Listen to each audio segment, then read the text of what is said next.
What would you do if you heard the sound of terrified whining in the woods, only to find two vicious hunters closing in on a pair of tiny, defenseless wolf pups? Would you turn away, knowing it was suicide to intervene? Or would you risk everything?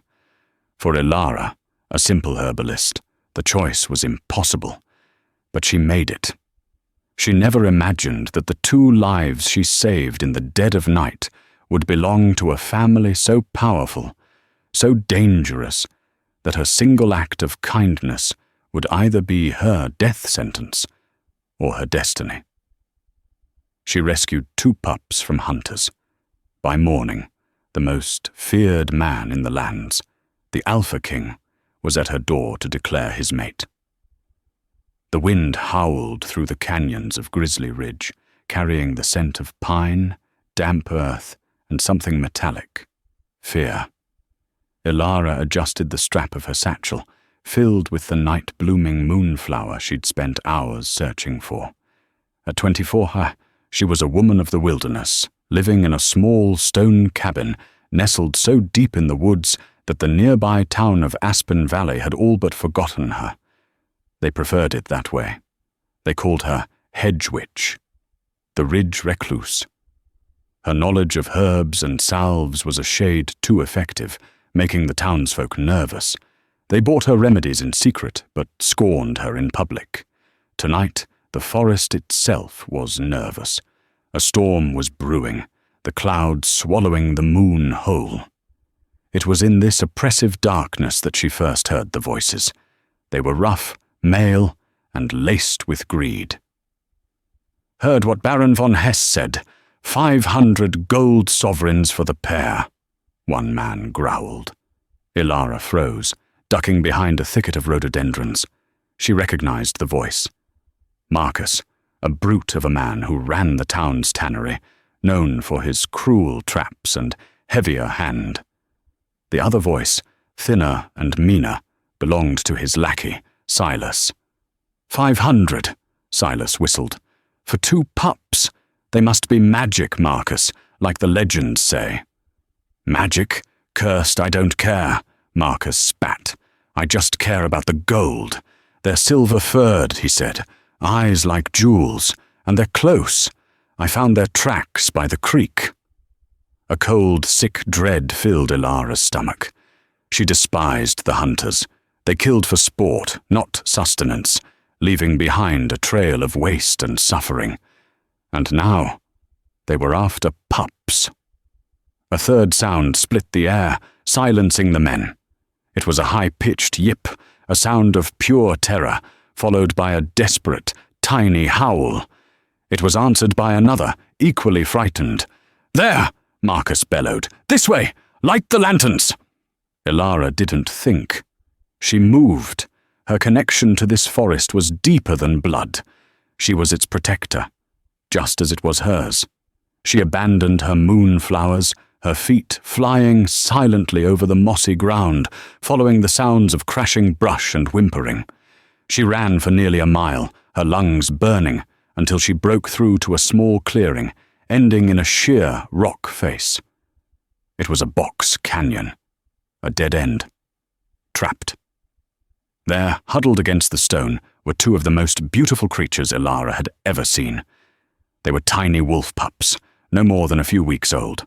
Their fur was not grey or brown, but a brilliant, shimmering silver, like spun moonlight.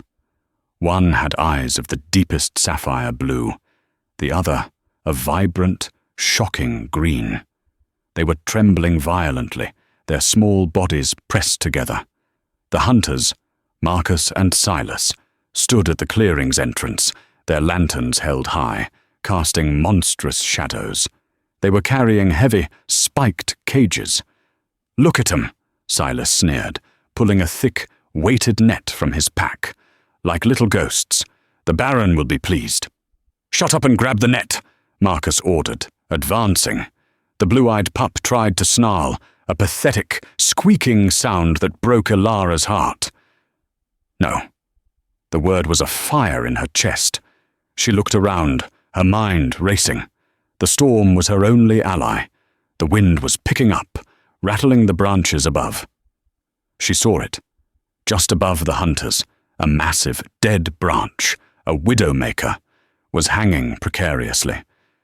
She didn't have a weapon. She had her knowledge.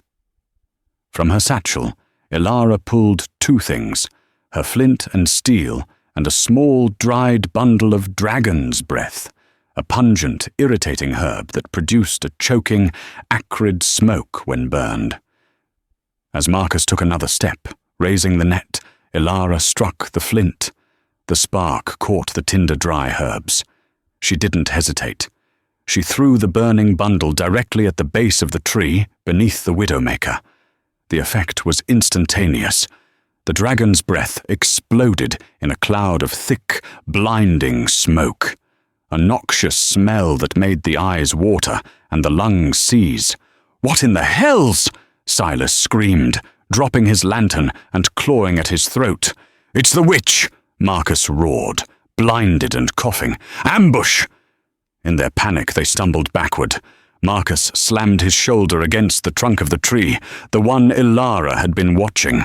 With a groan of tormented wood, the massive widowmaker high above them cracked. "Marcus, look out!" Silas shrieked. The branch didn't fall on them. It fell in front of them, crashing down with the force of a thunderbolt, sealing the entrance to the clearing with a wall of shattered wood and splintered limbs. Ilara didn't wait to see the result. She sprinted into the clearing, the smoke covering her. The pups were terrified, cowering. "It's okay," she whispered, her voice surprisingly calm. "It's okay, I'm here to help." She scooped them up. They were heavier than they looked, solid and warm, but they didn't fight her. They burrowed into her coat, trembling, the blue-eyed one, letting out a soft, pained cry. He was bleeding. A gash from a sharp rock stained his silver paw. "Hurry," she urged, as if they could understand. She knew a way out, a path the townsfolk didn't, a narrow chimney in the rock face, hidden by a curtain of ivy, barely wide enough for a single person. She scrambled up the slick rock. The pups clutched to her chest, their tiny claws hooking into her tunic. Behind her, she could hear Marcus and Silas roaring in rage, the sounds of axes on wood. They were trying to get through the downed branch. "I'll have her head!" Marcus bellowed, his voice muffled. "I'll burn her cabin to the ground! You hear me, witch? You're dead!" Ilara ignored him. She reached the top of the chimney, her hands raw, her heart pounding a frantic rhythm against her ribs. She was on the high ridge now. The storm finally broke, and icy rain began to fall in sheets. Clutching the two precious, shivering lives against her, Ilara ran. She ran for her cabin, for safety, as the full fury of the storm and the hunter's rage unleashed itself on Grizzly Ridge. The storm raged, as if the sky itself was tearing apart. By the time Ilara burst through the door of her small cabin, she was soaked to the bone and shaking, less from cold than from adrenaline. She bolted the thick wooden bar across the door, a flimsy defense against men like Marcus, but it made her feel marginally safer. She could still hear their distant, furious shouts carried on the wind. "All right, little ones," she whispered, her voice trembling. "You're safe now. You're safe." She gently set the pups down on the hearth rug in front of her fireplace. They immediately scrambled into the shadows, huddling near a woodpile, their jewel-like eyes wide with terror. "Shh, it's all right." Ilara moved slowly, lighting the kindling she had prepared. Within moments, a warm fire was crackling, pushing back the cabin's damp chill. The flickering light illuminated the pups. They were magnificent. Their silver fur seemed to drink the firelight. But they were also a mess. The blue-eyed male was limping badly, leaving tiny bloody footprints on her stone floor. "Let me see," Ilara murmured, approaching him slowly, her hands outstretched and empty. "I'm a healer. I just want to look." The green-eyed female, who seemed slightly smaller, let out a low, protective growl. It was a brave sound from such a tiny body. I know. You're scared, Elara said, her voice a soft croon. She sat on the floor, making herself small. I'm not going to hurt you, I promise. The blue-eyed pup whimpered, his injured paw held in the air. He seemed to be in more pain than a simple cut should cause. He looked at his sister, then back at Elara, a silent communication passing between them. He then did something remarkable. He limped forward, out of the shadows, and nudged his bleeding paw toward her. Elara's breath caught. Oh, you brave boy. She gently examined the paw. It was a deep cut, but clean. This will sting, but it will help. She retrieved her healer's satchel and took out a small jar of yarrow salve and clean linen bandages. As she worked, the pup didn't pull away. He rested his head on her knee, his blue eyes fixed on her face, with an intelligence that was deeply unsettling.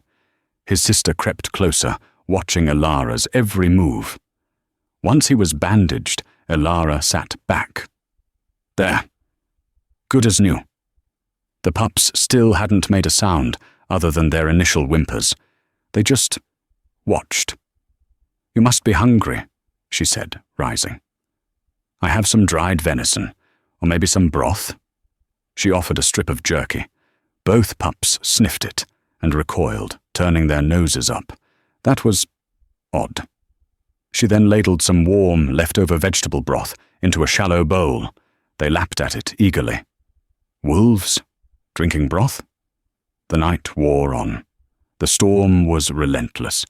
Elara sat in her rocking chair, a heavy quilt over her lap, watching the two pups who had turned her life upside down. They didn't sleep. They sat by the fire, side by side, like tiny silver sentinels. Their intelligence was palpable. It was more than just clever animals. It was an awareness. Sometime after midnight, exhaustion finally claimed her. Her head lolled to the side, and she fell into a fitful, dream-haunted sleep. She dreamed of a castle made of black stone and silver banners. She dreamed of a beautiful, terrifying woman with eyes of venomous green, screaming, "They are mine!" She dreamed of a man with eyes of sapphire blue, a crown of iron on his black hair, roaring in a throne room, his voice shaking the very stones. "Find them! Find my children!" She dreamed of whispers, a magic chant, a curse of blood and fur until the sacrifice is paid. Elara woke with a gasp, her heart hammering. The fire had died down to glowing embers. The storm had passed, leaving an eerie, pre-dawn silence, and the cabin was cold. "Pups," she whispered, her eyes scanning the dark room. "Leo? Lyra?" She had named them in her days. Leo for the blue-eyed boy, Lyra for the green-eyed girl. There was no answering whimper. Her heart sank. Had they left? Had the hunters found a way in? No, the bar was still on the door. The windows were secure. Then she heard it. A rustle. From the shadows, not on the floor, but from her bed. Elara slowly rose, grabbing a poker from the hearth. She crept toward the alcove where her cot was pushed against the wall. The 2 silver wolf pelts were there, draped over her blankets. But they weren't pelts, and they weren't empty. Huddled together under her quilt, sound asleep, were 2 small, naked children. A boy, around 5 years old, with sleep-tousled black hair. A girl, a year or so younger, with hair the color of spun moonlight. Elara dropped the poker with a clatter. The noise woke them. The children sat up, their eyes wide with panic. The boy's eyes were the deepest sapphire blue she had ever seen. The girls were a vibrant, shocking green. They stared at her. She stared at them. The silver pelts lay pooled at their feet as if they had simply shed them. My gods," Elara whispered, sinking onto a nearby stool, her legs giving way. The children didn't speak. They just watched her, the same unnerving, intelligent gaze she had seen in the pups. The boy, Leo, subconsciously reached down and touched his foot. On the sole of his left foot was a fresh, clean linen bandage, stained with yarrow salve. Elara looked from the bandage to the boy, to the silver pelt on the floor. She looked at the girl, Lyra, and her piercing green eyes. She remembered her dream. The green-eyed woman, the blue-eyed man. "Find my children." "You," Elara breathed, her world tilting on its axis. "You're not pups at all." The little girl, Lyra, found her voice. It was a tiny, clear sound that cut through the silence. "We're not supposed to change, for anyone but Father." The boy, Leo, grabbed her hand. "Lyra, be quiet! She could be one of them." "She saved us," Lyra whispered, pointing at Elara. "She made the smoke. She made the tree fall." Elara's mind was reeling. Magic, curses, talking children who were also wolves, the hunters, the 500 gold sovereigns, Baron von Hesse. Before she could form a single, coherent question, a sound shattered the morning quiet. It wasn't the crude yell of a hunter. It was the resonant, powerful blast of a war horn. It was answered by another and another, echoing from every side of her cabin. Outside, the ground began to tremble with the heavy, rhythmic tread of an army. A heavy, gloved fist hammered on her door, the force of it shaking the entire cabin. "In the name of the Alpha King, open this door!" the children screamed. They didn't run to Elara. They dove for the silver pelts, trying to hide inside them, as if they could change back. "No, no, no," Leo whimpered. "Father found us. He'll be so mad." Elara was frozen. The Alpha King? Here? In a secluded woods? The voice outside roared again, impatient. "Breach it!" With a sound like a cannon shot, the door bar splintered. The door flew open, slamming against the inside wall. Elara threw herself in front of the children, her arms outstretched. The doorway was filled with a man so large he blocked out the new morning light. He was dressed in black leather and silver armor, a massive black wolf pelt draped over his shoulders. He was flanked by a dozen soldiers, their eyes glowing with a faint, predatory golden light. Werewolves. The man in the center stepped into the cabin. His power was a physical thing, a crushing pressure that stole the air from Elara's lungs. He had black hair, a face carved from granite, and eyes. Elara felt her blood turn to ice. His eyes were the exact, piercing, sapphire blue as the boy cowering behind her. He scanned the room, his gaze passing over Elara as if she were a piece of furniture. His eyes locked on the two children. "Leo. Lyra." His voice was a low, rumbling growl that vibrated in her bones. The children stopped whimpering. They peeked out from behind Elara. And then, the strangest thing happened. They didn't run. They didn't cower. They smiled. "Father!" they shrieked in unison. They bolted from behind Elara and launched themselves at the terrifying man. The Alpha King dropped to one knee, his iron control shattering. He caught his children, pulling them into an embrace so fierce Elara thought he might break them. He buried his face in their hair, his massive shoulders shaking. "They're safe!" he choked out, his voice raw. "By the moon, they are safe!" He held them for a long moment before his gaze lifted, pinning Elara to the wall. The gratitude was gone, replaced by a cold, lethal suspicion. "And who?" the Alpha King Kalen growled. "Are you?" Elara's heart was a trapped bird in her ribs. The Alpha King, Kalen, was a legend, a terrifying bedtime story used to scare children. They said he commanded legions of shadow wolves, that he could level a mountain with his roar. Seeing him on his knees, weeping over the very children she had rescued, was a cognitive dissonance that made her head spin. But his vulnerability vanished the moment he looked at her.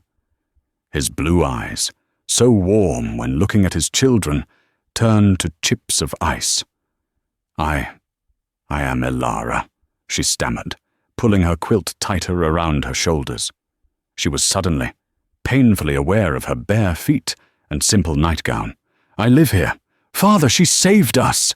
Lyra piped up, her voice muffled against Kaelin's armor. "The metal men put us in a net, but Elara made smoke, and a big tree fell down." Kaelin's gaze sharpened. He looked at the children, then back at Elara. He saw the bandaged paw, now a bandaged foot, on his son. "You tended my son." His voice was flat, impossible to read. He was a pup," Elara explained weakly. "They were both pups. The hunters, Marcus and Silas. They had them cornered. I helped them get away." Before Kaelin could respond, another man entered the cabin. This one was older, leaner, with a face full of scars and cold, intelligent grey eyes. He wore the insignia of a beta. This was Lord Vorlag, the king's hand. "Alpha," Vorlag said, his voice a gravelly rasp. He pointedly ignored Elara. "We have the perimeter secured. We also found them. Bring them," Kaelin commanded, his voice returning to the iron growl of a king. Two of the royal guards dragged in the hunters, Marcus and Silas. They were barely recognizable. They were bound in silver chains, muddied, bruised, and utterly terrified. Their bravado from the night before was gone, replaced by the stark, animal fear of men facing their executioner. "Do you know these men?" Kaelin asked Elara, his gaze never leaving her face. "They are from Aspen Valley," Elara said, her voice gaining a small measure of strength. "They were the ones hunting your children. They called them Pups." Marcus's eyes, wild and desperate, darted from the king to Elara. He saw an opportunity, a scapegoat. "She's lying!" Marcus shrieked, lunging forward before a guard smashed him in the ribs with a gauntleted fist. He collapsed, gasping. "She's the witch! She's the one who stole them!" Silas, seeing his partner's play, joined in. "It's true, my king. We were tracking them for you. We heard the royal heirs were taken, disguised as beasts. This witch," he pointed a shaking finger at Elara, "she charmed them. She used her magic to call them here. We were trying to rescue them from her." Elara's blood ran cold. "What? That's not true. I saved them from you." "A likely story," Lord Vorlag snapped. His grey eyes raked over Elara with open contempt. "A reclusive witch, living on the edge of the woods, just happens to stumble upon the king's missing heirs? The heirs who have been magically disguised? It's too convenient, Alpha. She is clearly in league with her." The name Livia, the king's exiled and dangerously magical first wife, hung unspoken in the air. Kaelin's face darkened. The logic, however twisted, was sound. How did a simple human woman manage to find and save two magically cursed royal children when his entire army of wolves could not? "This woman is the kidnapper," Vorlag pressed, his voice full of righteous certainty. "Or at least an accomplice. The hunters were simply misguided bounty men. This is the source." "No!" Lyra screamed. The little girl, who had been silent, launched herself from her father's arms and ran to stand in front of Elara, her small arms spread wide. "You're wrong!"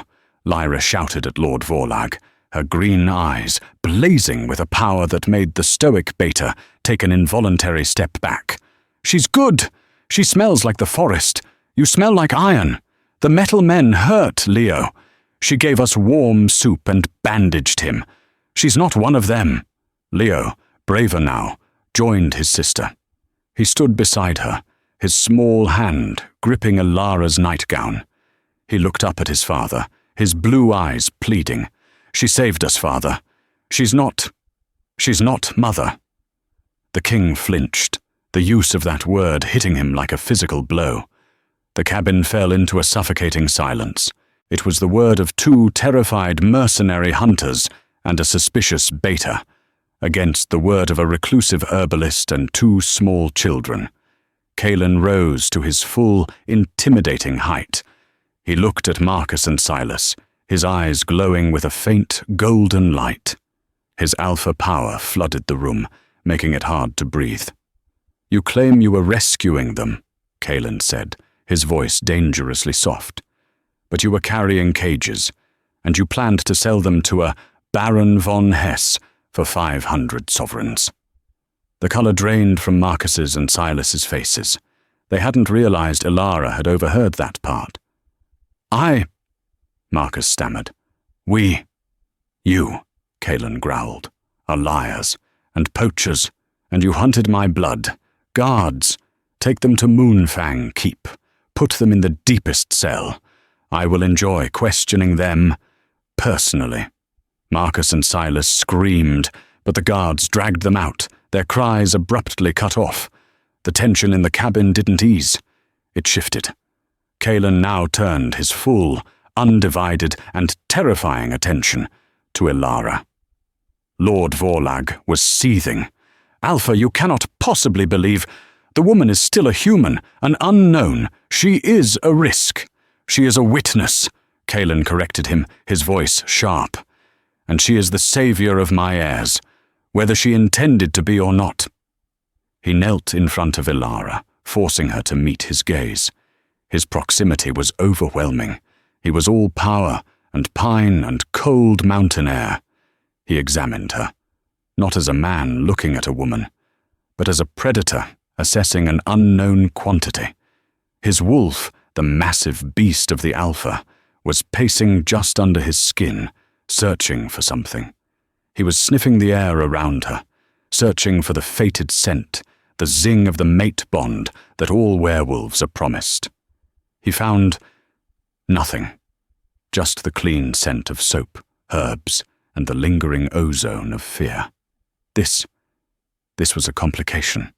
The fates had delivered his children to this woman, but they had not marked her as his.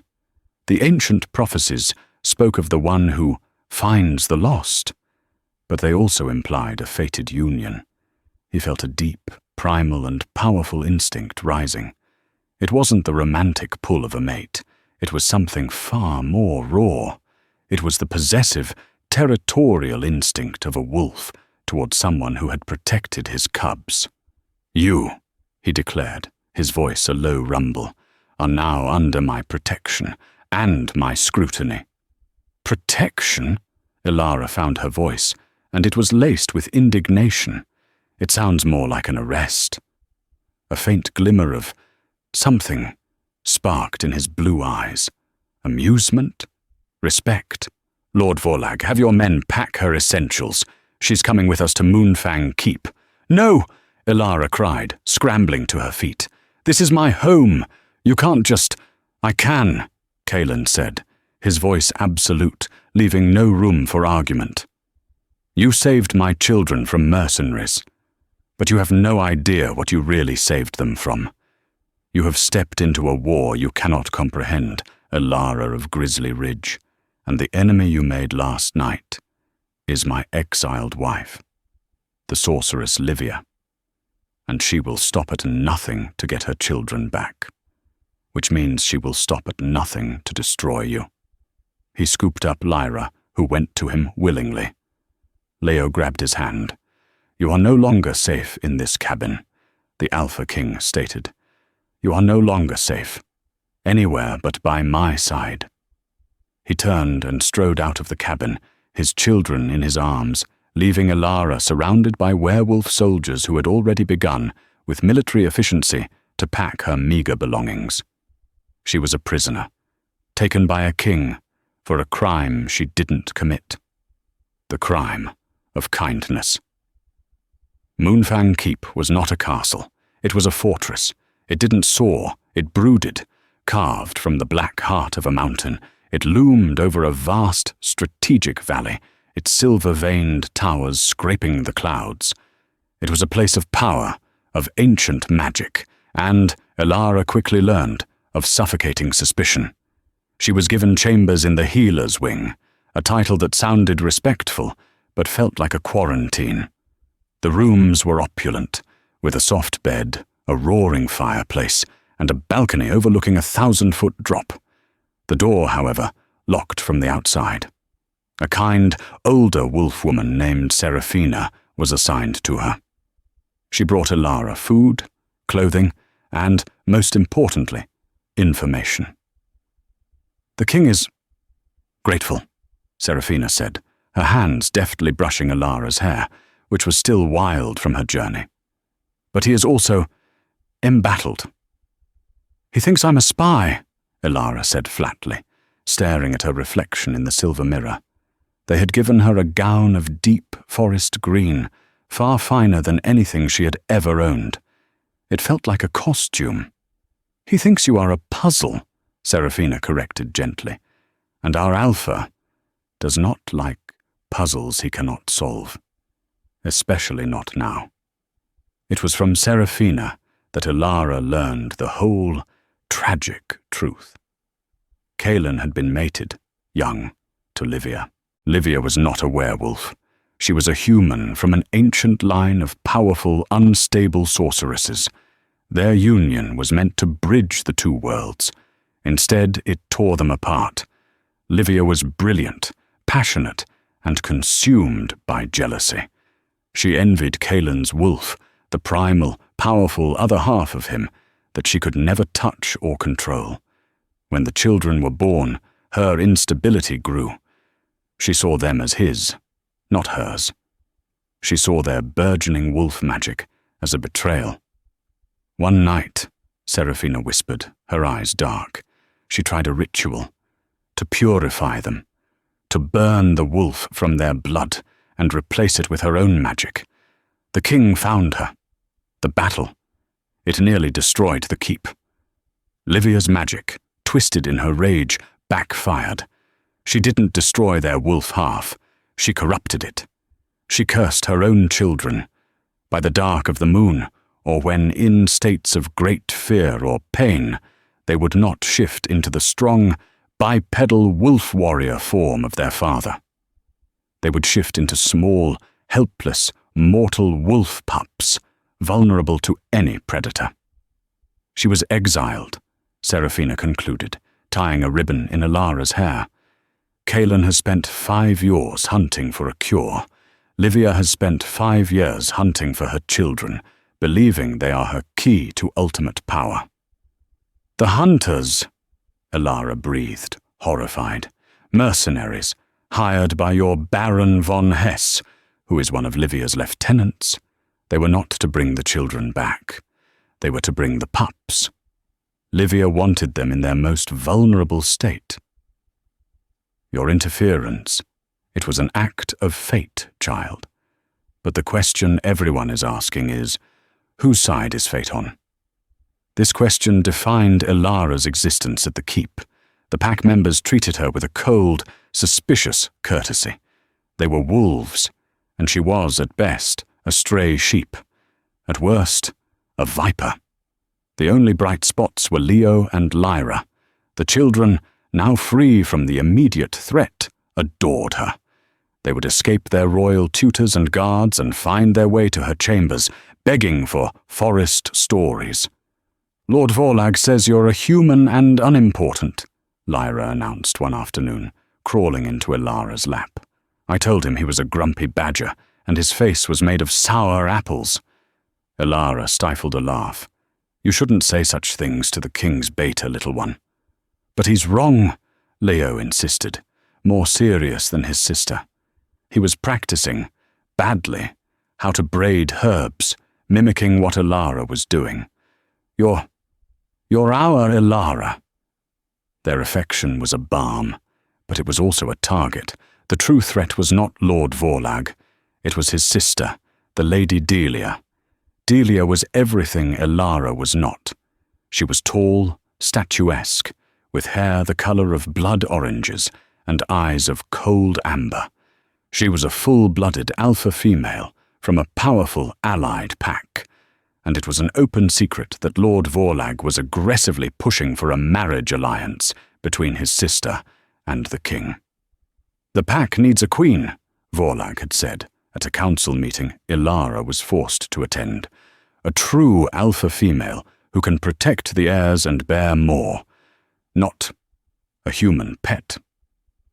Delia saw Ilara's presence and the children's obvious love for her as a mortal insult. She never confronted Ilara directly. Her attacks were subtle, like 1,000 paper cuts. "Oh, Ilara, you must be so bored." She'd cooed at a public dinner, her voice dripping with false sympathy. "We're all so busy with pack-run training and scent-marking ceremonies, things you simply wouldn't understand. But do tell us more about digging for roots. It sounds quaint." The other high-born wolves would titter behind their hands. Ilara would just clench her jaw and focus on her plate. And Kalen was the worst of it. He was a storm on her horizon, a constant, magnetic, and infuriating presence. He would summon her to his solar, a vast, circular room at the top of the highest tower, under the pretense of updates on the hunt for Livia. "You are adjusting well," he'd state, not ask, as he stared at a map. "I am a prisoner," she'd reply. "You are safe," he would counter, his voice a low growl. "It doesn't feel that way." He watched her. He watched her with the children, his gaze unreadable.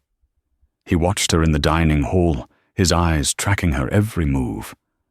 The mate bond, the sacred click his wolf had been searching for, had never come.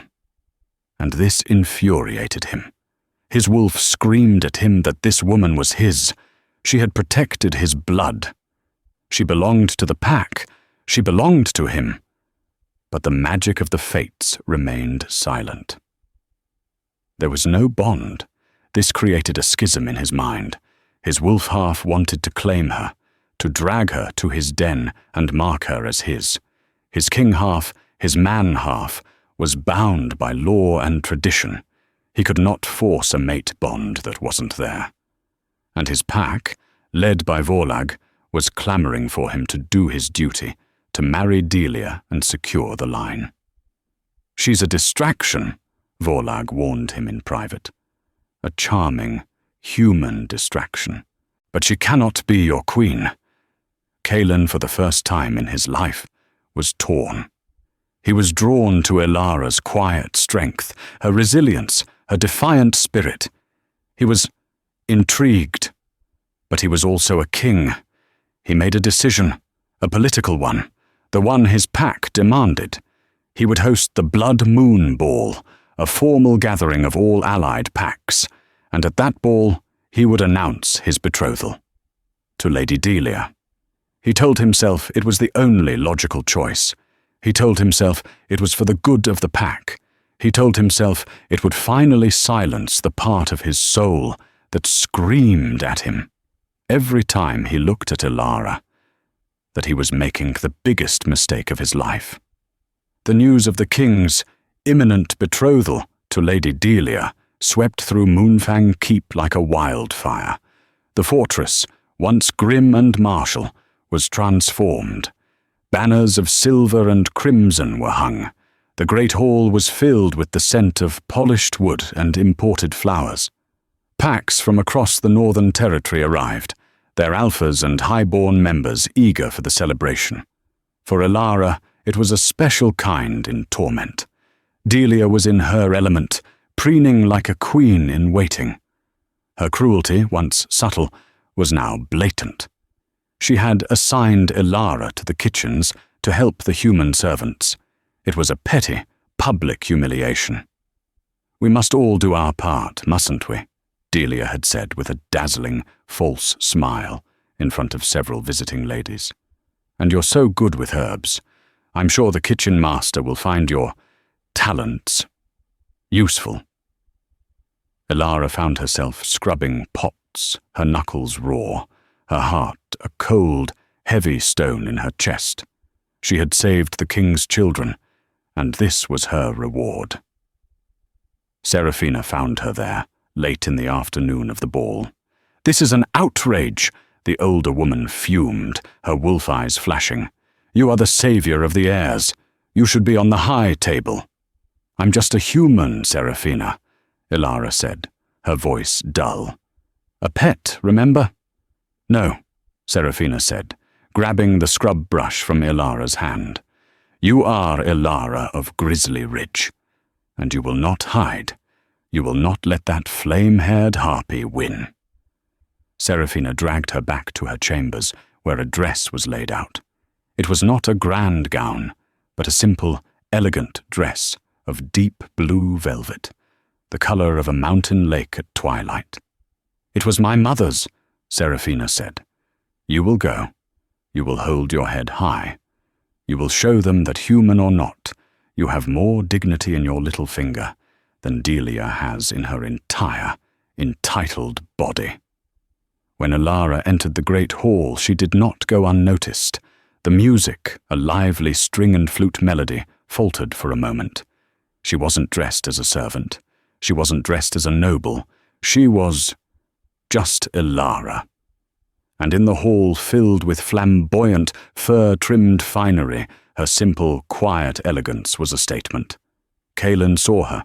He was standing on the dais, Lady Delia attached to his arm, his face a mask of royal indifference. But when his eyes met Ilara's, the mask cracked. A muscle in his jaw jumped. He looked for a second, like a man seeing a ghost. Delia saw his reaction. Her amber eyes narrowed. With a possessive, territorial gesture, she placed her hand on Kaelin's chest and laughed at something Lord Vorlag said, dragging the king's attention back. Ilara found a quiet alcove, intending to watch for a polite minute, and then disappear. But Leo and Lyra found her. "Ilara!" Lyra cried, running and throwing her arms around Ilara's legs. "You came! You look like a princess. Did you see? I have shoes that shine." Leo, more reserved, simply took her hand and held it. "You look nice," he said, with the profound approval of a 5-year-old boy. The sight of the royal heirs, in their formal silver and black tunics, openly adoring the human pet, sent a ripple of murmurs through the hall. Delia's face went white with fury. Kaelin stepped down from the dais. "Children, you should be—" He stopped. He was standing in front of Ilara. He hadn't been this close to her in weeks. She smelled of night-blooming jasmine and soap. He was at a loss for words. "You came," he said, his voice lower than he intended. I am not a servant, Your Majesty," Ilara said, her chin high. "I will not be treated as one." Before he could reply, a scream cut through the music. It came from a side passage. "My king!" a guard shouted, stumbling into the hall, his face pale. "The prisoners! They've escaped! Marcus and Silas!" Kaelin didn't hesitate. "Vorlag, to me! Secure the children!" But Vorlag was on the other side of the room, and Delia, in a moment of panic, shoved Leo and Lyra toward Kaelin to get behind him. "Protect me!" she shrieked. It was the opening they had been waiting for. 2 figures burst from the shadows near the alcove. Not guards. It was Marcus and Silas. They were not in prison rags. They were in black, mercenary-style leather. And they were armed. "Grab the brats!" Marcus roared. Silas was faster. He had a strange, obsidian knife, and he lunged for Lyra. Ilara reacted without thinking.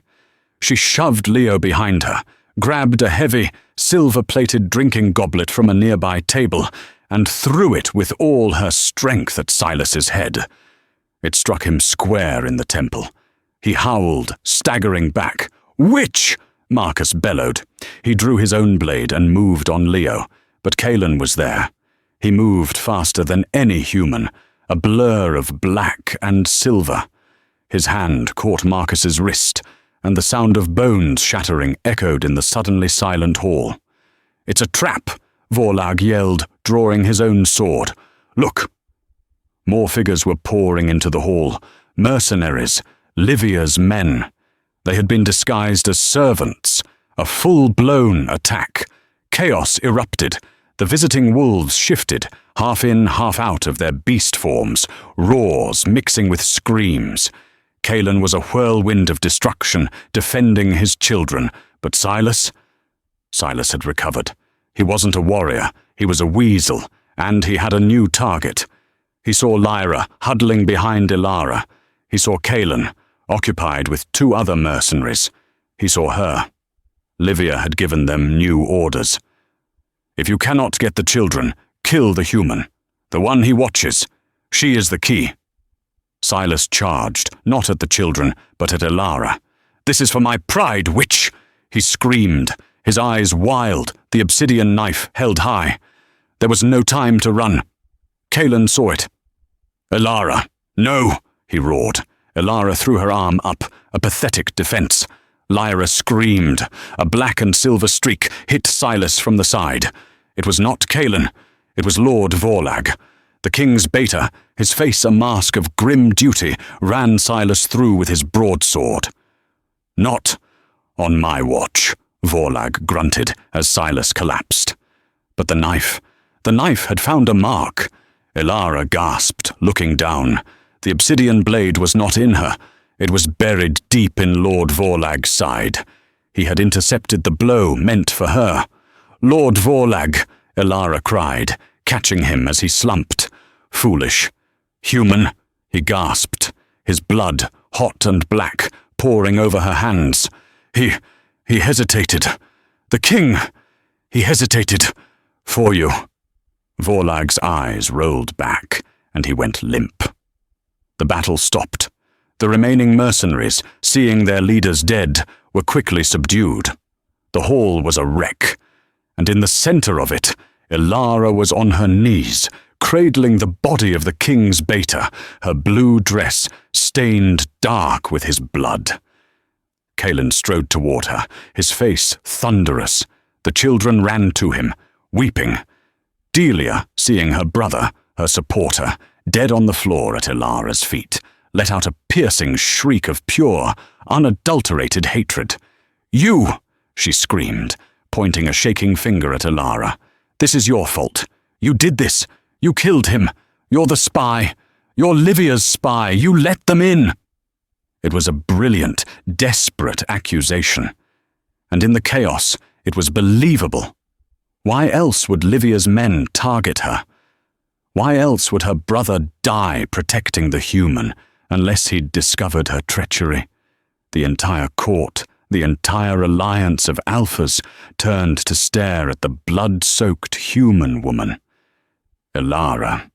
Calen's voice was deathly quiet. His eyes were no longer blue. They were solid gold, the light of the alpha wolf having completely taken over. "What did you do?" "I did." "Nothing," Ilara whispered, her voice shaking. She was still on the floor, Vorlag's blood on her hands, her dress. She was surrounded by 100 pairs of glowing, predatory eyes. "She lies!" Delia shrieked, advancing on her. "My brother is dead because of her. She was the target. Silas was shouting her name. She must have been a partoner who betrayed them. She lured them here. Seize her, Calen. Seize the witch." The other alphas murmured their agreement. It made sense. It was the only thing that did make sense. A human at the center of so much royal chaos. Calen was trapped. His pack was watching. His allies were watching. His beta was dead. "Ilara," he said, and the pain in his voice was a physical thing. "You are charged with high treason." "No!" Leo and Lyra screamed in unison. They tried to run to her, but 2 of Delia's ladies-in-waiting, seeing their moment, grabbed them. "She's innocent," Lyra cried, fighting. "She saved us. Delia is a liar. I hate her." "Silence the children," Delia snapped, her grief making her cruel. "Calen!" She turned to the king, her eyes full of tears and venom. "Avenge my brother. End this. End her." Kayla raised his hand. The guard stepped forward. This was it. She had survived hunters, magical curses, and a king's suspicion, only to be executed for a crime she didn't commit, on the word of a jealous rival. "The knife," Elara said, her voice suddenly clear in the silent hall. Everyone froze. "The knife," Elara repeated, looking at Calen, her eyes begging him to think. "It's obsidian. Like the one you said Livia uses. Why would her own mercenary? Why would Silas try to kill me with her magical weapon?" She looked at Delia. "And why? Why did the mercenaries attack just as you demanded Calen protect you, shoving the children out of the way? Why did Marcus and Silas, two human hunters, suddenly know the secret passages of Moonfang Keep?" Delia's face went from pale to ashen. "She's raving," Delia hissed. "Grief-mad. Seize her." "No," Calen rumbled. He walked over to Vorlag's body. He looked at the wound. He looked at the obsidian knife. He then looked at the two guards who had escaped from their posts. "Sergeant Theron," Calen said to one, "you were on duty in the dungeon. How did they get out?" The guard swallowed. My king. We were repositioned on Lady Delia's orders. She said the dungeon was secure and we were needed for the ball." A collective gasp went through the hall. Delia's eyes went wide. "That's a lie. I did no such." "And you," Calen said, his voice dropping an octave, turning to Delia's other lady-in-waiting. "You were the one who discovered the mercenaries disguised as servants. You vouched for them, did you not? As distant relations of your house?" The woman began to tremble. Calen put the pieces together, his brilliant tactical mind finally seeing the real battlefield, the attack, the escaped prisoners, the conveniently reassigned guards, the attempt on Elara's life, the sacrifice of his beta. He turned his full, terrifying alpha gold gaze on Delia. "You did this," he whispered, the realization dawning. "This wasn't Livia's attack." He looked at Lord Vorlag's body. "This was yours." "No," Delia shrieked. "I would never. He was my brother. He was your pawn!" Calen roared, his voice shaking the banners. "You wanted her gone. You wanted the human pet out of the way, so you arranged a little tragedy. You let Marcus and Silas out. You armed them. You let Livia's real agents, the ones you'd been corresponding with, into my keep. You planned for them to kill Elara, to be the spy who was silenced by her co-conspirators. A neat, tidy package." He was circling her now, like a wolf. "But you miscalculated," Calen growled. "You misjudged your brother. You thought he was like you. You thought he hated her. But Vorlag was my beta. And his first duty, his only duty, was to the pack, to the king. And he saw Silas charge, and he saw me hesitate." Calen's voice broke. "He saw me hesitate to save her, because I was trapped between my duty and he did it for you," Elara finished, tears streaming down her face. "He died. For me." "He died," Calen said, his eyes now locked on Delia. "For me. He died to protect the one thing I was too blind, too stubborn, and too bound by tradition to protect myself." "Calen, no, please," Delia begged, backing away. "You conspired with Livia. You let my enemies into my home. You murdered your own brother. And you tried to kill her." He looked at Elara, who was on her knees, covered in the blood of the man who hated her, but died for her. He looked at his children, who were crying for her. He looked at his own heart, which was shattering into a million pieces. The bond. It had been there all along. Not a zing, not a snap. It had been a quiet, growing root, a vine, wrapping around his soul. It started the moment she saved his children. It grew every time she defied him. It strengthened every time his children called her name. It was not the fated mating. It was something stronger, something new. It was a bond of choice, a bond of sacrifice. His wolf had been screaming at him, and he had been too deaf, too kingly to hear it. Vorlag heard it. Vorlag, in his last act, had proven it. He had died to protect the pack's future. He had died to protect the queen. Kaelin closed his eyes. The golden light receded, and his eyes returned to their piercing blue. He walked over to Elara. The entire hall held its breath. He knelt in the blood, so he was eye level with her.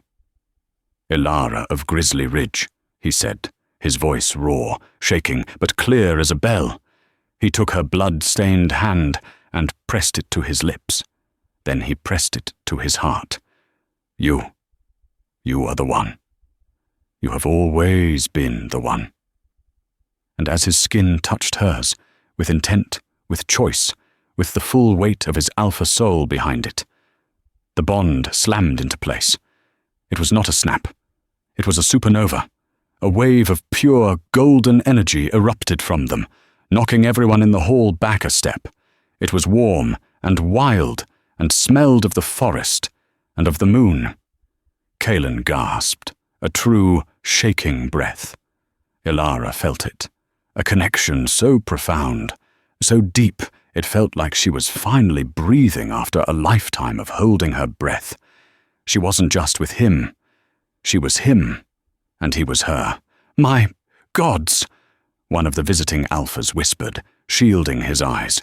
"A true bond, a chosen bond, not by fate, but by will." Kaelin stood, pulling Elara to her feet.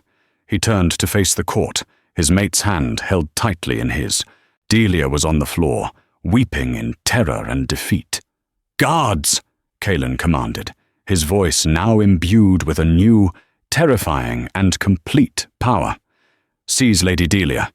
She will stand trial for high treason, murder, and conspiracy with the Pack's sworn enemy. Strip her of her rank and name. She is nothing." Then he looked at his court, his allies, his Pack. He raised Elara's hand high. "You came here for a betrothal," he boomed. "You shall have one." The great hall was silent, the air thick with the power of the newly formed bond.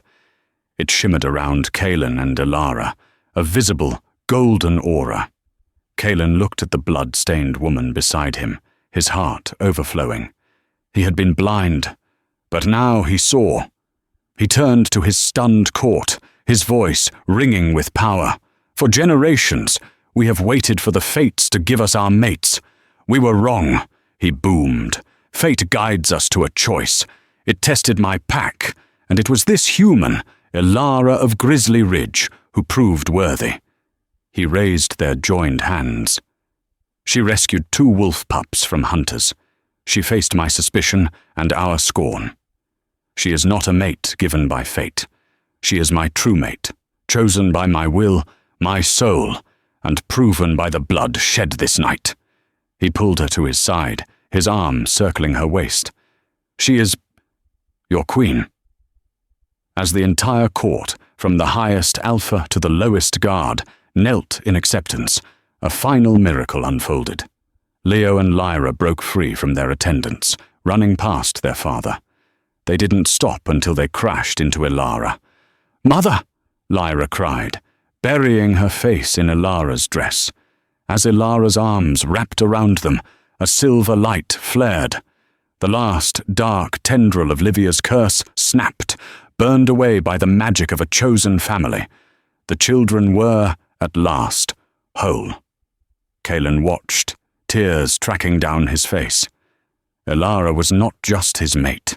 She was their salvation. He pulled all 3 of them into his arms. The war with Livia was still out there, but the Alpha King finally had his complete family, and Elara was its heart.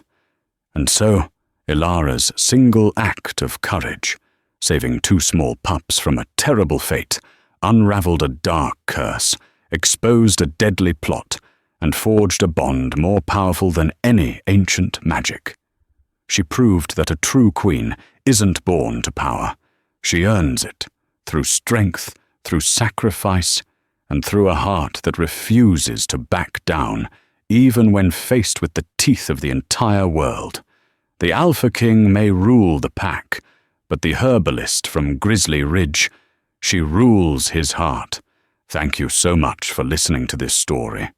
If you were on the edge of your seat, if you cheered for Ilara, or if you just love a story where destiny is chosen, not just accepted, then please show your support. Hit that like button, share this video with a friend who loves a good twist, and most importantly, subscribe to the channel and ring that notification bell. We have so many more stories of love, fate, and justice waiting to be told, and you won't want to miss a single one.